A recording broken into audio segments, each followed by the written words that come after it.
तो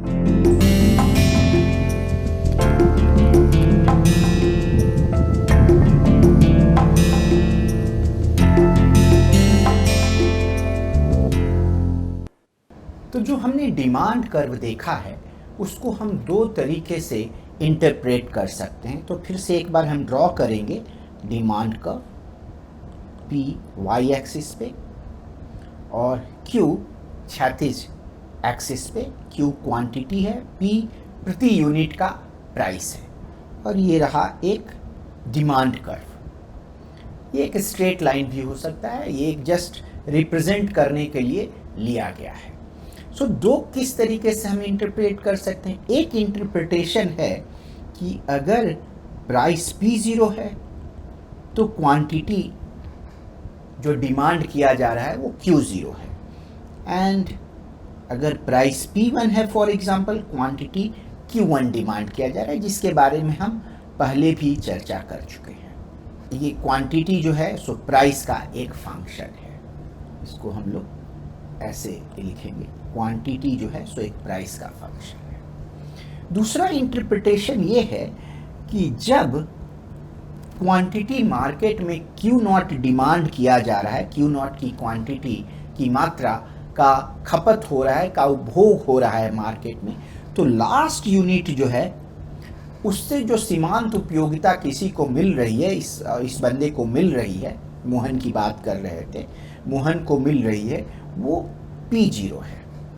अब ये पता नहीं चल सकता है कि वो कौन सा लास्ट यूनिट है, ये मोहन भी नहीं जानेगा, बट बात ये है कि जो भी लास्ट यूनिट से जो उपयोगिता है वो P0 के बराबर मिल रही है। उसी तरह से अगर मार्केट में कंजम्पशन मोहन का Q1 है तो वो P1 यूनिट से उसकी सीमांत उपयोगिता है।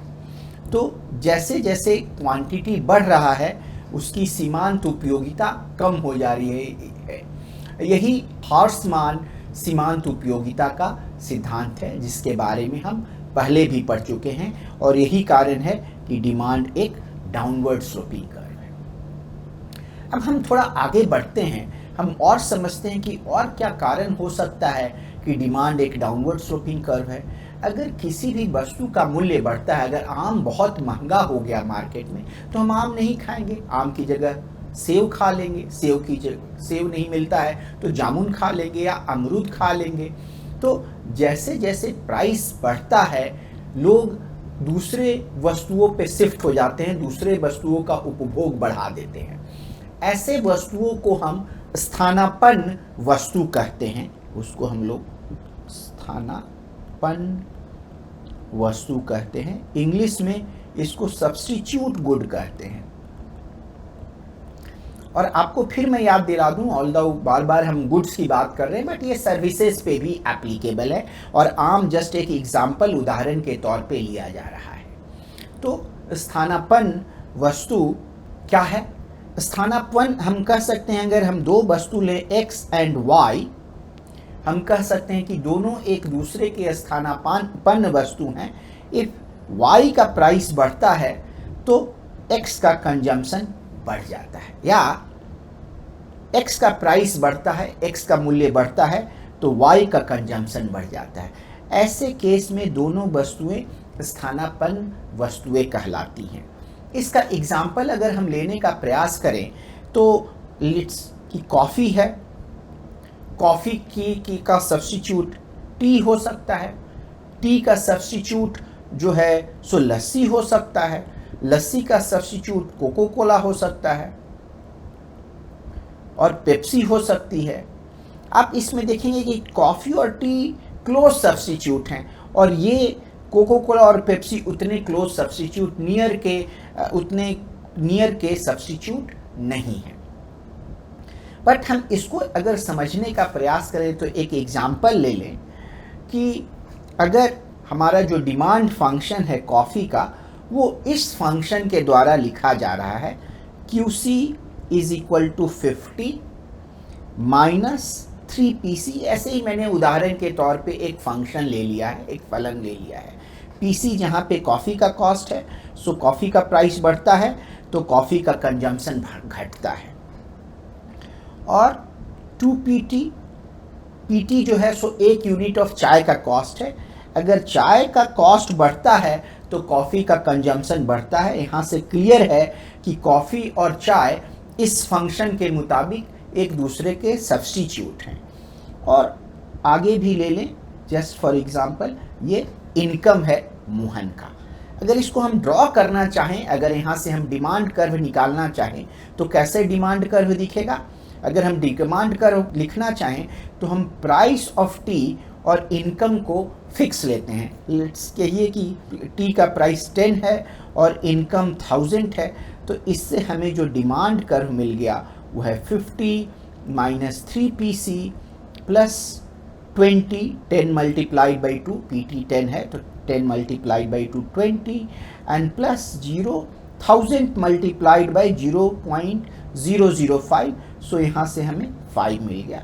तो हमारा डिमांड फंक्शन जो हम ड्रॉ करेंगे उसको हम ऐसे ड्रॉ करेंगे।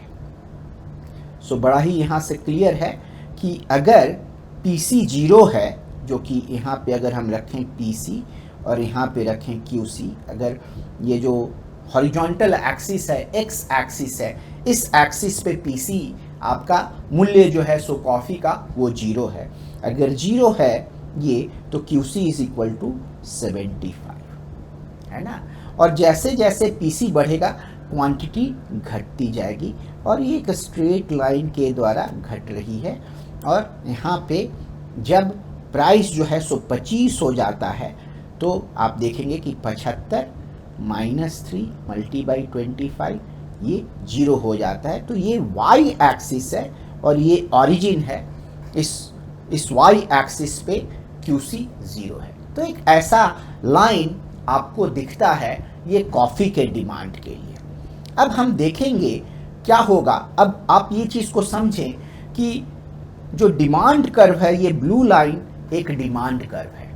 ये बता रहा है कि कॉफ़ी का कंजम्पशन इसके प्राइस के बदलने से कैसे बदल रहा है। इस चीज़ को ये कॉफ़ी का डिमांड कर्व बता रहा है।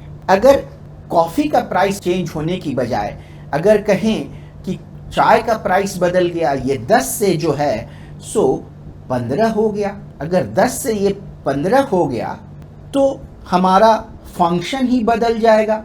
तो फंक्शन कैसे बदलेगा? 50 माइनस 3 PC अब 2 मल्टीप्लाइड बाई 15 हो जाएगा। एंड ये जो है कोई इनकम में कोई बदलाव नहीं आ रहा है। आप देखेंगे कि हम सेट्रिस पारिबस को फॉलो कर रहे हैं, एक बार में एक चीज़ को बदल रहे हैं, है ना।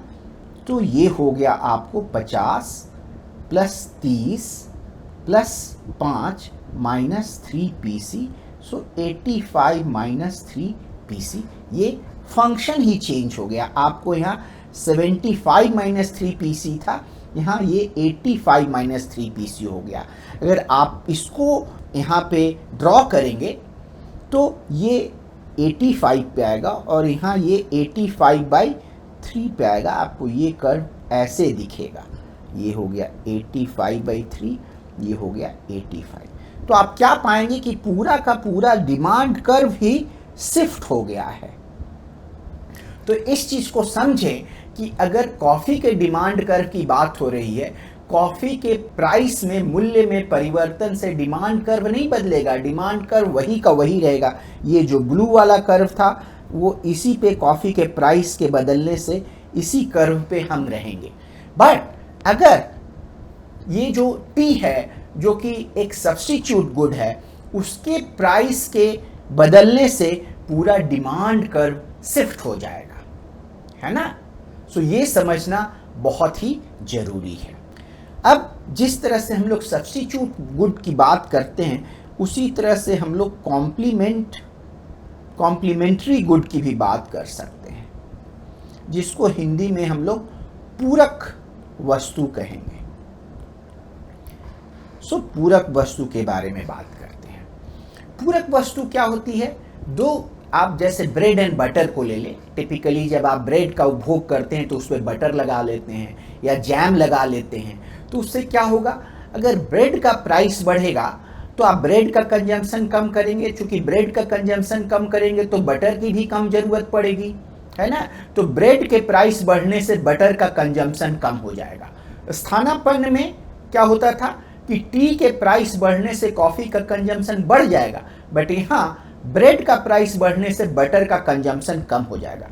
तो दो गुड्स जो हैं एक्स एंड वाई, हम उनको पूरक वस्तु या कॉम्प्लीमेंट्री गुड कहते हैं इफ पी एक्स के बढ़ने से वाई का कंजम्पशन कम हो जाए और पी वाई के बढ़ने से एक्स का कंजम्पशन कम हो जाए।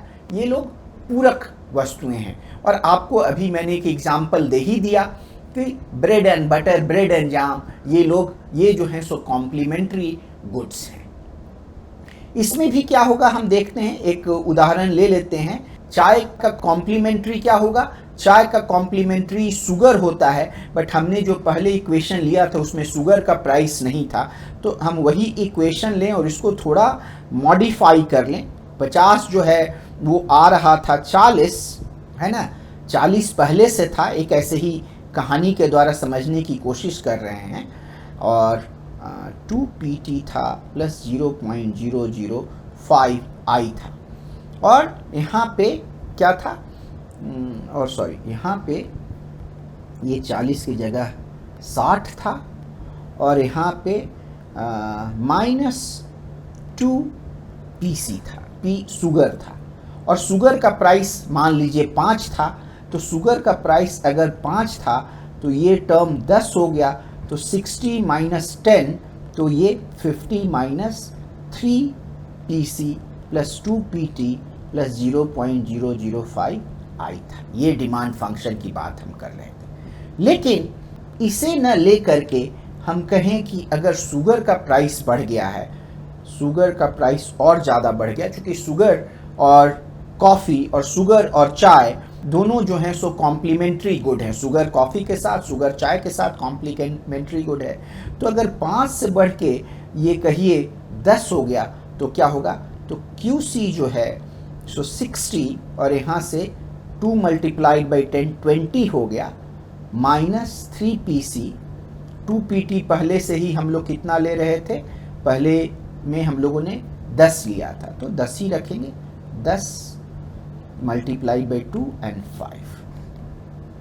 तो ये हो जाएगा आपको 40 भी 60, 65 -3। और कॉम्प्लीमेंट्री गुड के प्राइस बढ़ने से अगर पहले आपका डिमांड फंक्शन ये था, तो ये अब घट करके आपका ये इस तरह से शिफ्टिंग हो जाएगी कॉम्प्लीमेंट्री गुड के प्राइस के बढ़ने से। तो ये समझना बड़ा ही इम्पॉर्टेंट है। मैं एक बार फिर से आपको बता दूं कि अगर सब्स्टिट्यूट गुड का प्राइस बढ़ता है तो जो डिमांड है वो आउटवर्ड बाहर की तरफ शिफ्ट हो जाता है, सब्स्टिट्यूट गुड का प्राइस। और अगर कॉम्प्लीमेंट्री गुड का प्राइस बढ़ता है तो जो डिमांड जो है अंदर की तरफ शिफ्ट हो जाता है। ये समझना बड़ा ही इम्पोर्टेंट है। और यही बात करते करते हम लोगों ने देख लिया कि हमारे डिमांड को कॉम्प्लीमेंट्री गुड का price goods and substitute goods का मूल्य प्रभावित करता है। हम ये भी सोचेंगे कि और से कौन कौन से फैक्टर हैं जो कि हमारे डिमांड को प्रभावित करते हैं।